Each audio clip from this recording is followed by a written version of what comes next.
Good morning મિત્રો. Shri I V Patel college of commerce Nadiad ખાતે હું ડૉક્ટર કિશોરભાઈ જીઢોલે આપ સૌ વિદ્યાર્થી મિત્રોનું સ્વાગત કરું છું.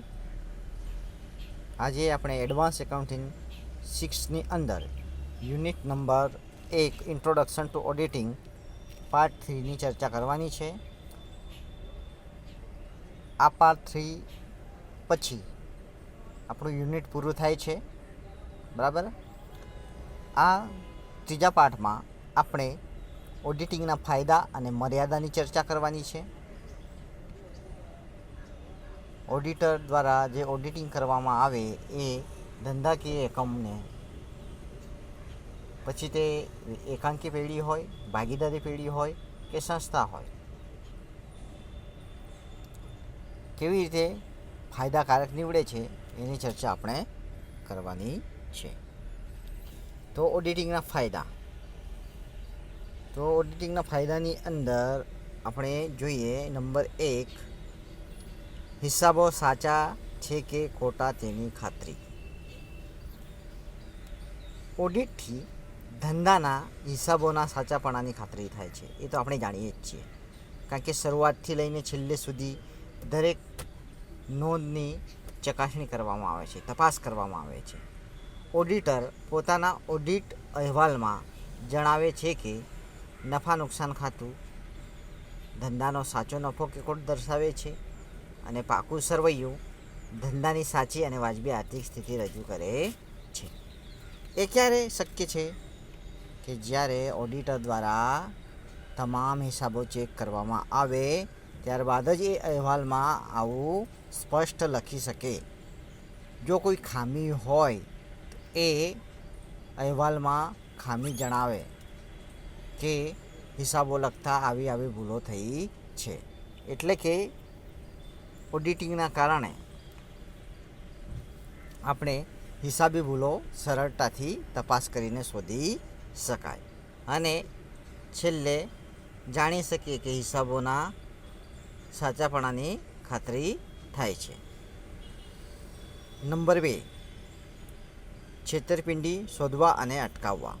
તો મિત્રો, આપણે છેતરપિંડી શોધવા અને અટકાવવા માટે આગળના વિડીયોમાં ઘણી બધી બાબતો આપણે જોઈ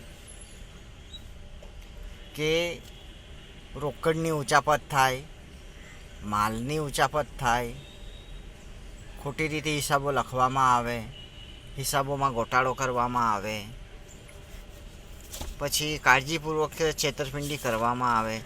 આ તમામ બાબતો આપણે આગળના જે વિડીયોમાં જોયું. હવે ઓડિટર દ્વારા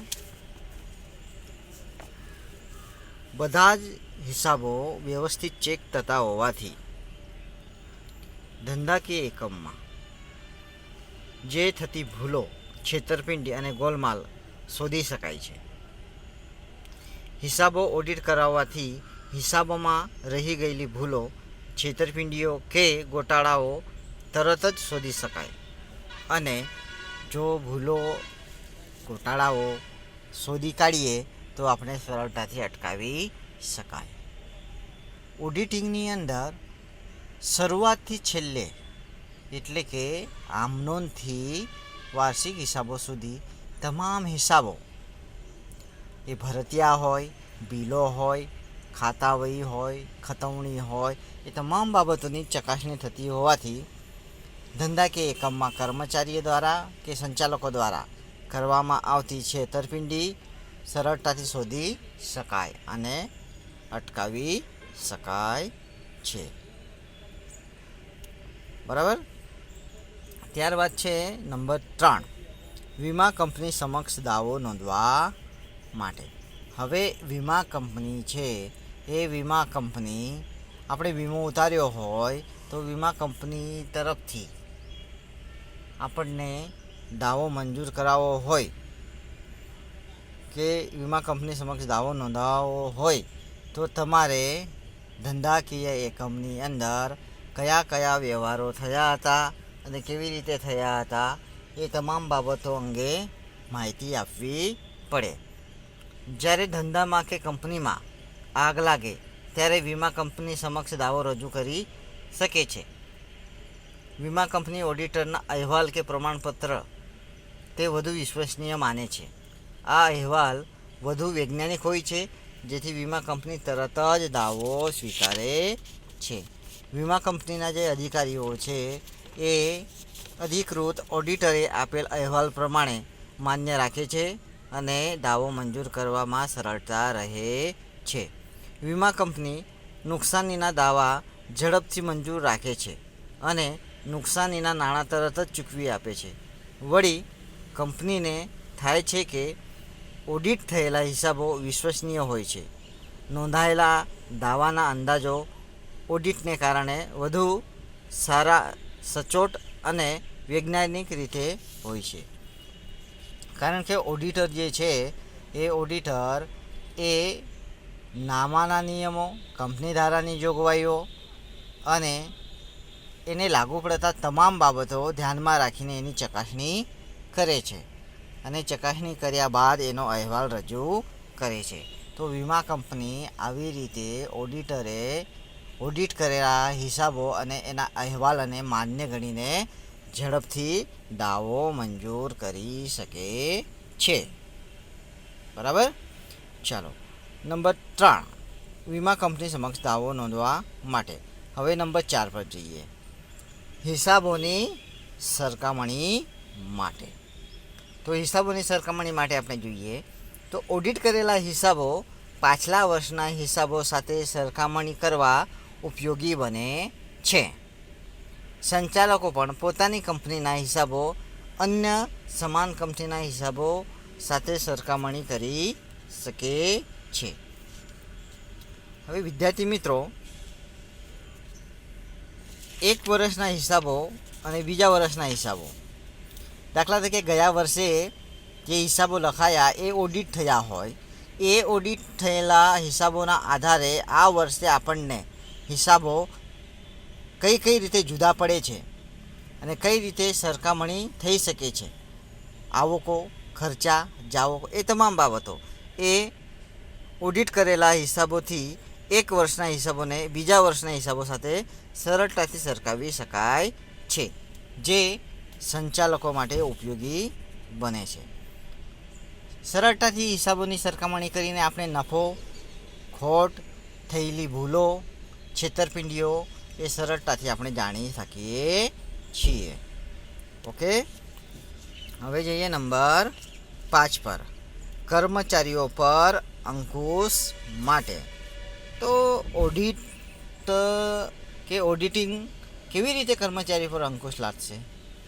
કારણ કે જે કર્મચારીઓ છે એ કર્મચારીઓ હિસાબ લખે છે, ચોપડાઓ લખે છે, એમને ખબર હોય છે કે ઓડિટિંગ દ્વારા તમામ હિસાબોની ચકાસણી કરવામાં આવે છે.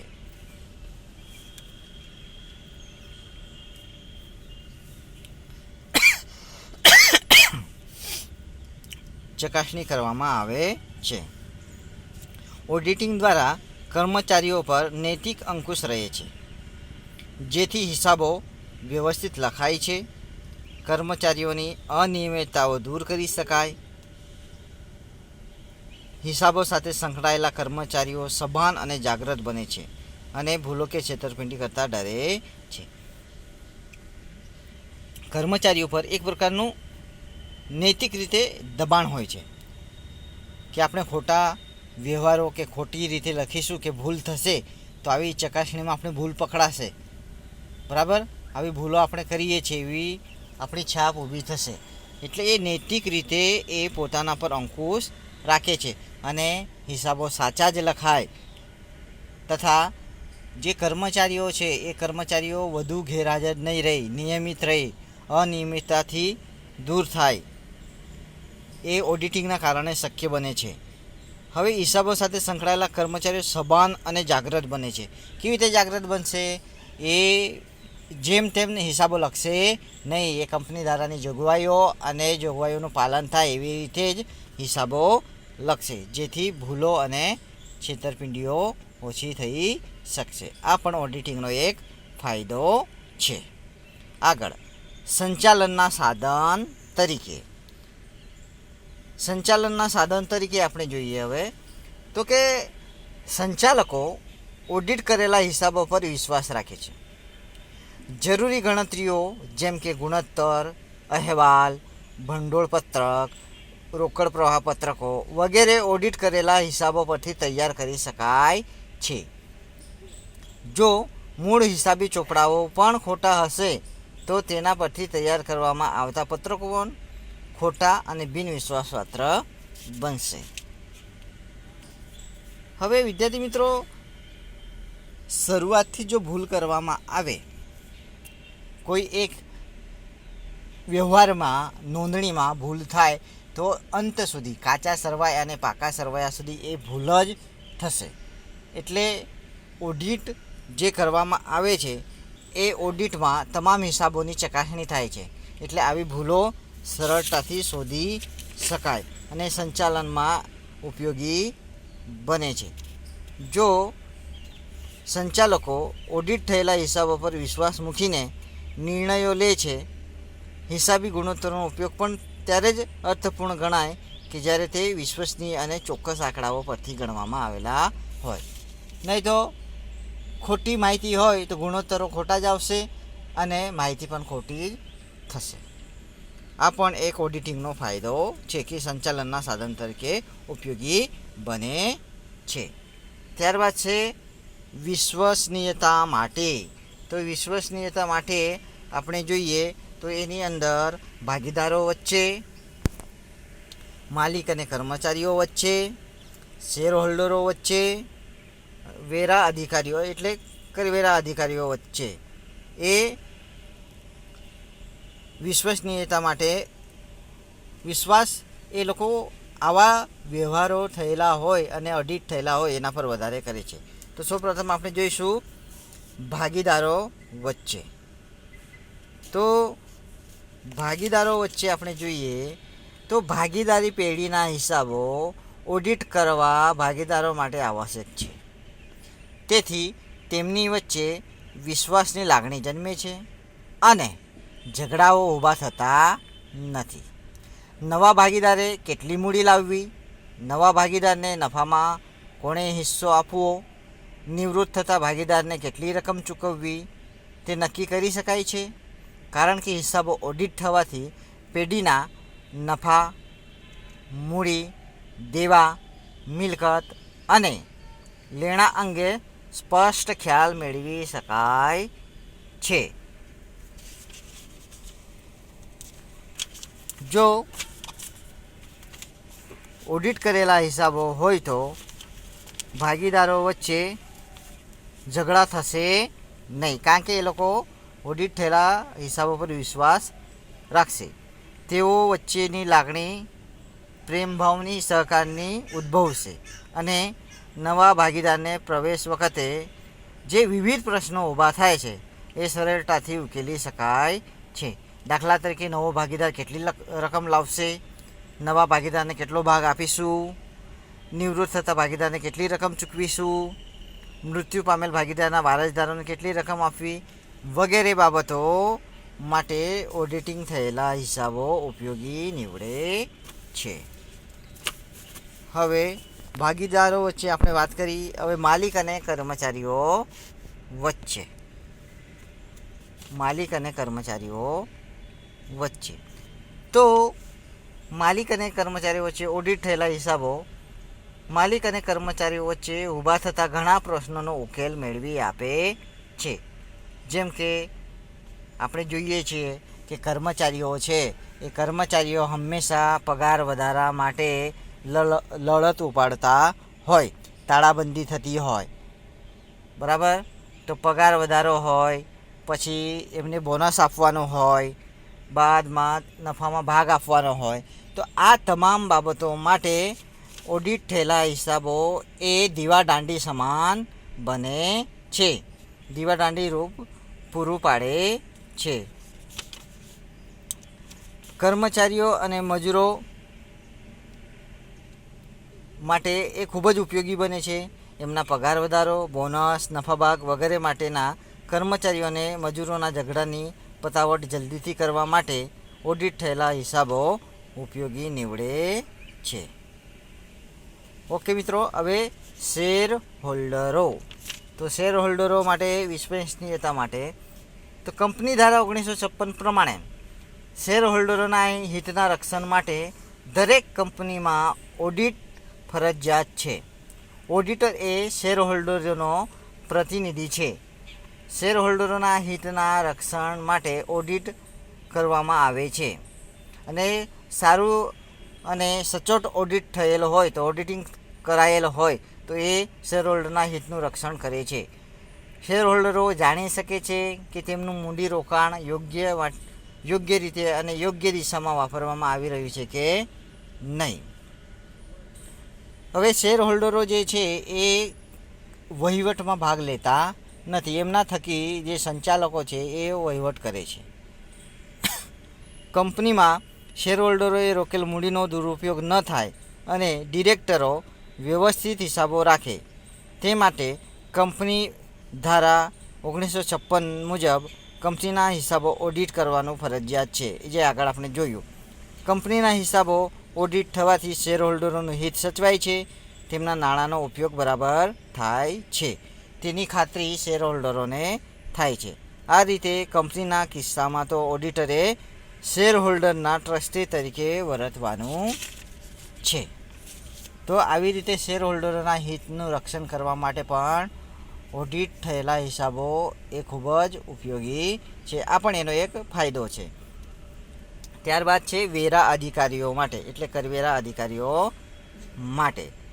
એમના માટે પણ આવા ઓડિટ થયેલા કે ઓડિટિંગ થયેલા હિસાબો એ ખૂબ જ ઉપયોગી નીવડે છે.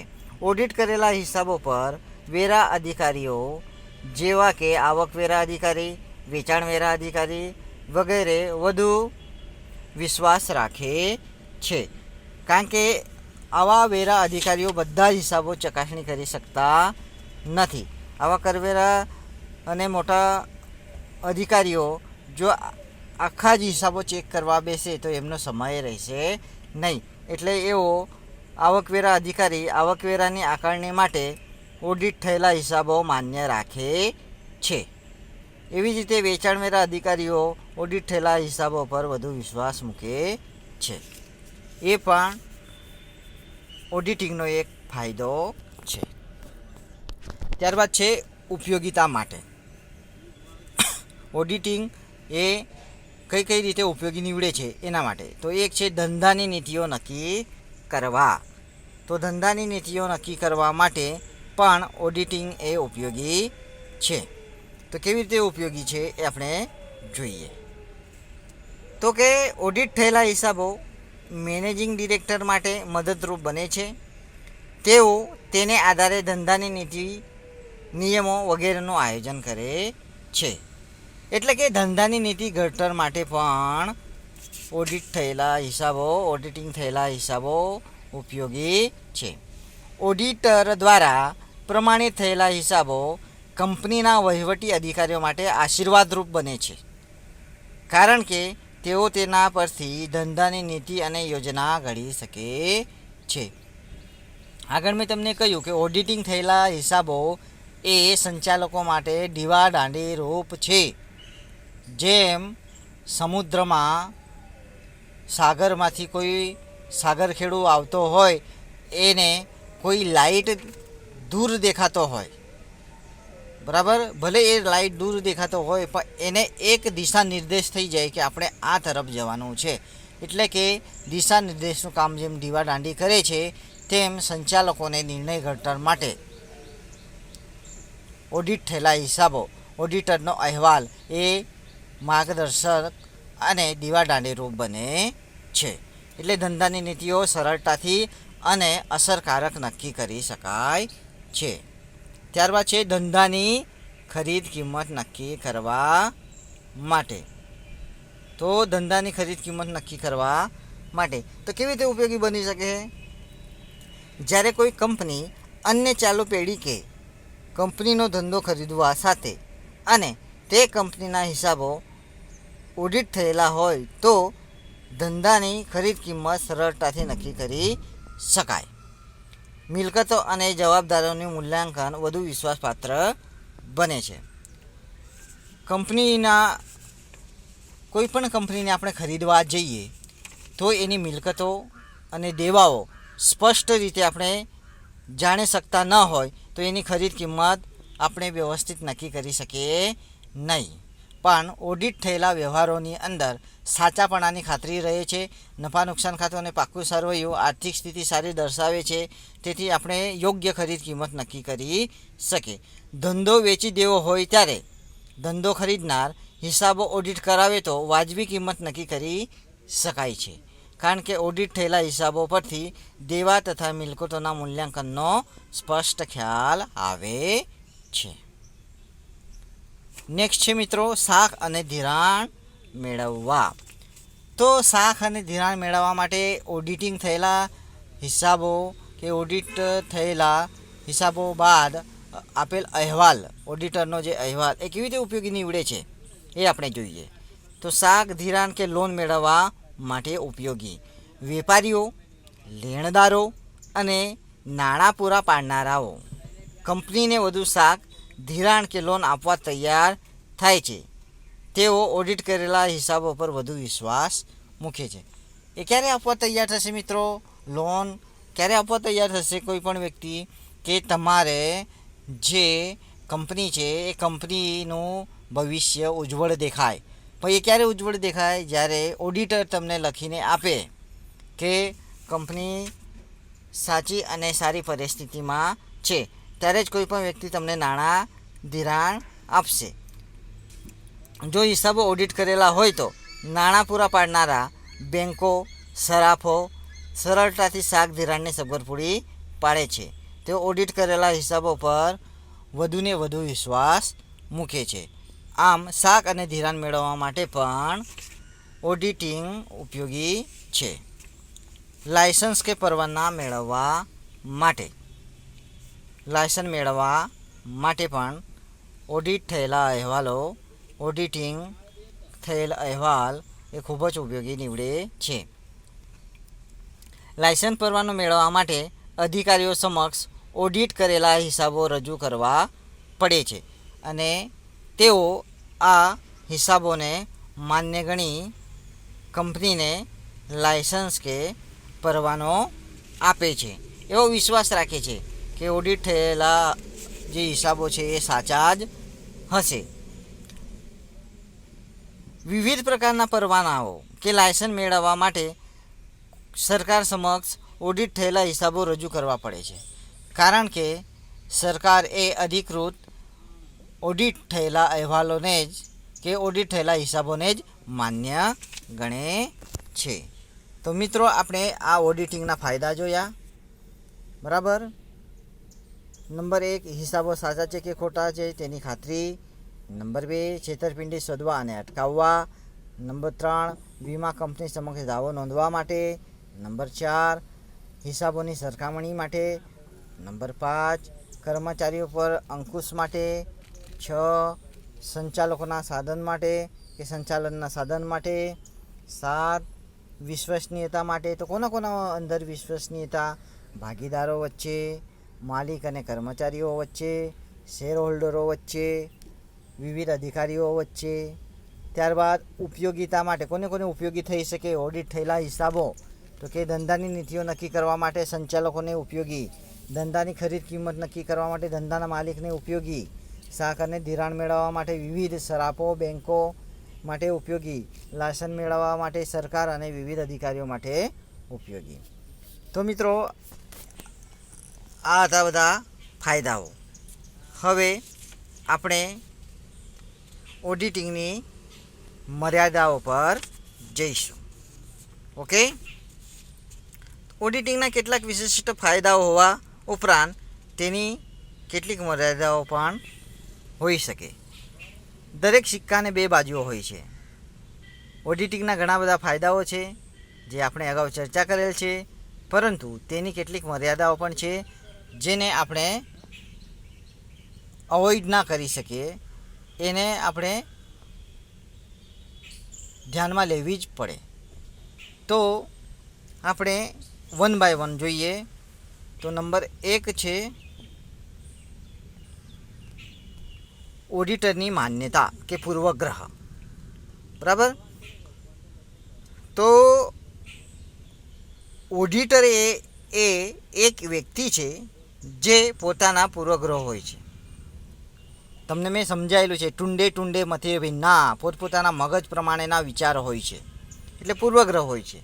ઘણીવાર એ પોતાના પૂર્વગ્રહથી અલગ થઈ શકતો નથી, જે ધંધાની નીતિઓને નુકસાન કરતા બની શકે છે. અને જો ઓડિટર પોતાની માન્યતા સાથે જડ બની રહે તો ધંધાને હાનિકારક થઈ શકે છે. જે ઓડિટર છે એ ઓડિટર પોતે જે કે એ સાચું માનીને હિસાબો ચેક કરે તો હિસાબોની સાચાપણાની ખાતરી થશે નહીં. ઘણીવાર હિસાબોના ઓડિટરનો પૂર્વગ્રહ પણ મહત્ત્વનો ભાગ ભજવે છે. ઓડિટર વ્યવહારમાં સ્વતંત્ર રહેવા માંગતો હોય છતાં તેના પૂર્વગ્રહને કારણે તે સ્વતંત્ર રહી શકતો નથી, એટલે કે એની માન્યતા અને પૂર્વગ્રહ એને નડે છે. આ પણ એક ઓડિટિંગની મર્યાદા છે. નંબર 2, કાર્યમાં વિક્ષેપ. તો ઓડિટ કાર્ય દરમિયાન ઓડિટર કે તેના સહાયકો કંપનીના કર્મચારીઓ પાસે વાઉચર, માહિતી, ખુલાસા વગેરે માંગે છે, જેથી કર્મચારીઓના નિયમિત કામકાજમાં ખલેલ પહોંચે છે, કર્મચારીઓનો સમય બગડે છે અને તેની કાર્યક્ષમતા પર અસર થાય છે. સાહજિક બાબત છે મિત્રો.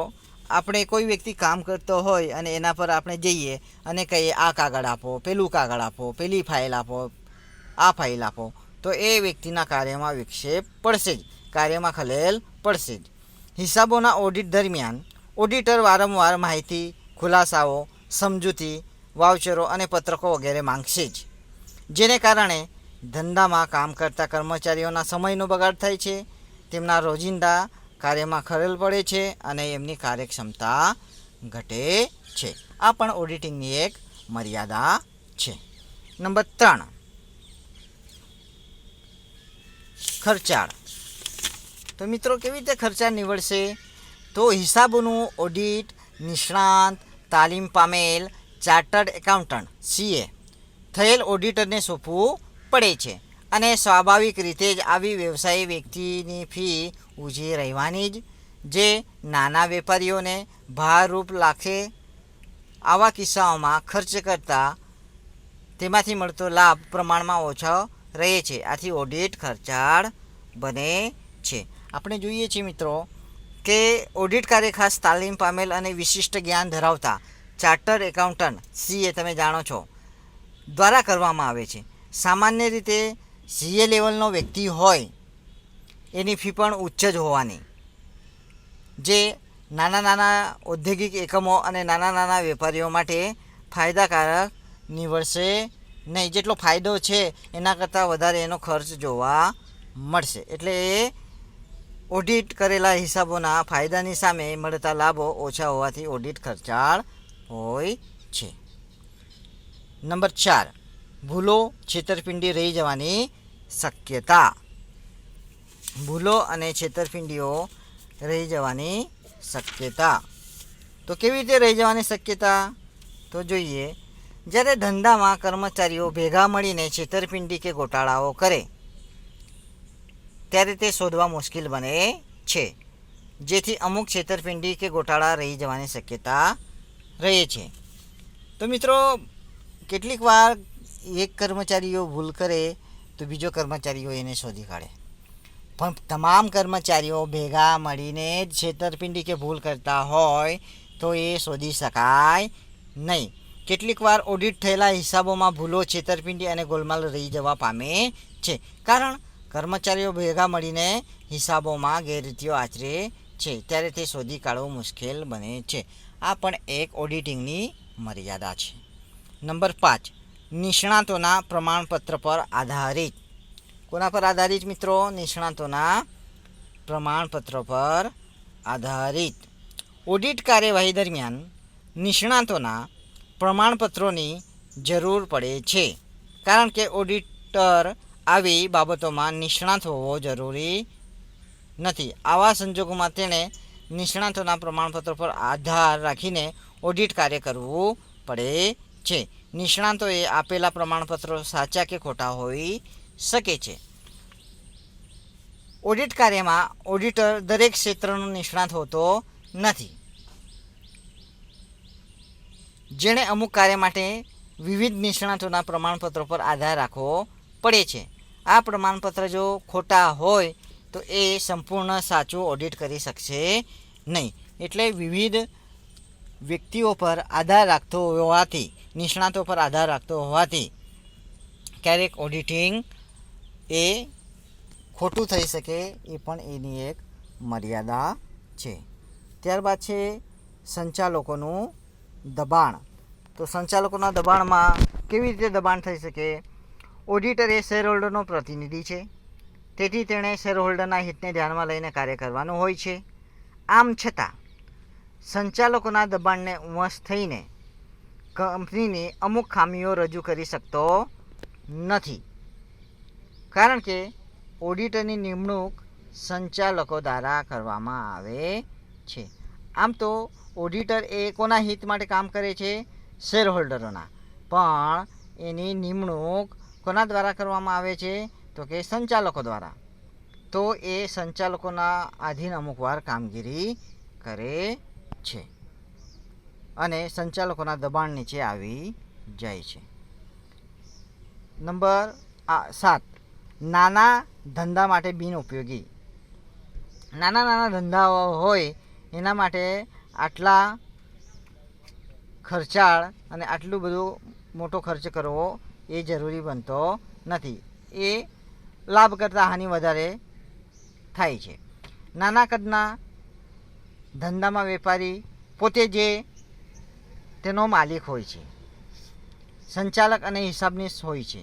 ધંધાના વ્યવહારો પણ ખૂબ જ મર્યાદિત હોય છે અને તે પોતે જ ધંધાનું નામું પણ લખી શકે છે. આખા ધંધામાં ઓડિટિંગ એ ખર્ચાળ અને બિનજરૂરી પ્રવૃત્તિ બની રહે છે. સામાન્ય રીતે નાના ધંધામાં ધંધાનો માલિક, સંચાલક, મેનેજર, હિસાબનીશ એ પોતે જ હોઈ શકે છે. ધંધાના વ્યવહારો પણ મર્યાદિત હોય છે, તમે જાણો જ છો. માલિક જાતે હિસાબો લખી શકે, જાતે દેખરેખ રાખી શકે, તો એને ઓડિટ કરવું બિનજરૂરી લાગે છે અથવા બિનઉપયોગી બને છે. નંબર 8, સાચા અને વાજબી હિસાબોની ખાતરીનો અભાવ. એટલે કે હિસાબોના સાચાપણાની સંપૂર્ણ ખાતરીનો અભાવ. કેટલીક વાર ઓડિટ કરેલા હિસાબો સાચાપણાની સંપૂર્ણ ખાતરી આપી શકતા નથી, કારણ કે એ હિસાબો તૈયાર કરવામાં ઘણા પરિબળો ભાગ ભજવે છે. કેટલીક વાર વિગતવાર તપાસ શક્ય બનતી નથી, એટલે સાચા હિસાબો જોવા મળતા નથી. જ્યારે હિસાબો ઓડિટ કરાયેલા હોય ત્યારે તે સંપૂર્ણપણે સાચા જ અને વાજબી જ છે એ ખાતરીપૂર્વક કહી શકાતું નથી. અને ત્યારે હિસાબો તૈયાર કરવામાં આવે છે ત્યારે ઘણા વિવિધ પરિબળો અસર કરતા હોય છે અને એ સાચા અને વાજબી હિસાબો હશે જ એની ખાતરી થઈ શકતી નથી. આ પણ એની એક મર્યાદા છે. ત્યારબાદ પૂરતા ખુલાસા માહિતીનો અભાવ. પૂરતા ખુલાસાઓ કે માહિતીનો અભાવ. હવે કેટલીક વાર ધંધાકીય એકમમાં ઓડિટર દ્વારા ઓડિટ કરતી વખતે માહિતી કે ખુલાસા માંગે છે. જો આ માહિતી કે ખુલાસાઓ અધૂરી, ખોટી કે અપૂરતી હોય તો ઓડિટ એ સચોટ રીતે કરી શકશે નહીં અને ઓડિટ કાર્ય બિનઉપયોગી બની શકે છે. ઓડિટરે પોતાના ઓડિટ કાર્ય દરમિયાન અનેક માહિતી અને ખુલાસાઓ તેના અસીલ પાસેથી માંગવા પડે છે, પરંતુ જો આવી માહિતી અને ખુલાસાઓ કે સ્પષ્ટીકરણ આપવામાં ન આવે અથવા ખોટી માહિતી આપવામાં આવે, દાખલા તરીકે આખર સ્ટોક મૂલ્ય માટે ખોટી માહિતી આપવામાં આવે, તો તે પોતાના ઓડિટ કાર્યનો કોઈ અર્થ રહેશે નહીં, કારણ કે ખોટી માહિતી હોય તો અહેવાલ ખોટો જવાનો. આ પણ એની એક મર્યાદા છે.